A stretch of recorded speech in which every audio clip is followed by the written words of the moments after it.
अच्छा मुक्का मार के भाग तो नहीं जाएंगे ना? ভারতের জনপ্রিয় কমেডিয়ান ভারতী সিংকে ঘিরে নতুন বিতর্ক তৈরি হয়েছে। দ্বিতীয়বার মা হতে চলা এই তারকা বর্তমানে সঞ্চালনা করছেন তুমুল জনপ্রিয় শো লাফটার শেফসের তৃতীয় সিজন। সম্প্রতি শোয়ের এক পর্বে অতিথি হয়ে আসেন কপিল শর্মা ও তার নতুন ছবি কিস কিস কো প্যার কারু 2 এর পুরো টিম। আনন্দঘন এই আড্ডার মাঝেই ঘটে যায় এক অনাকাঙ্ক্ষিত ঘটনা।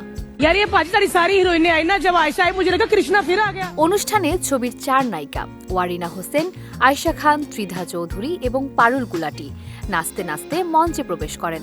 সেই সময় আয়েশা খানের শারীরিক গঠন নিয়ে ভারতীর করা একটি মন্তব্য মুহূর্তেই অস্বস্তিকর পরিস্থিতির সৃষ্টি করে।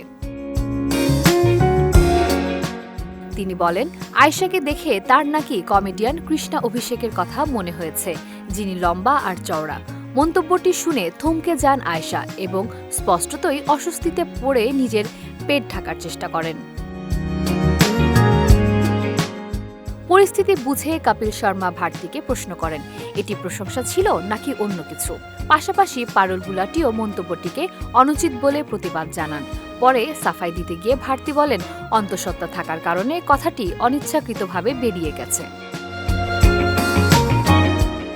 তবে নেট দুনিয়ায় বিষয়টি নিয়ে তীব্র সমালোচনা শুরু হয়েছে।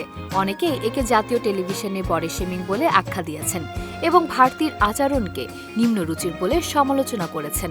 সিনেমার প্রচারে এসে এমন অভিজ্ঞতায় পড়ায় অভিনেত্রীদের জন্য বিষয়টি আরও হতাশাজনক হয়ে উঠেছে।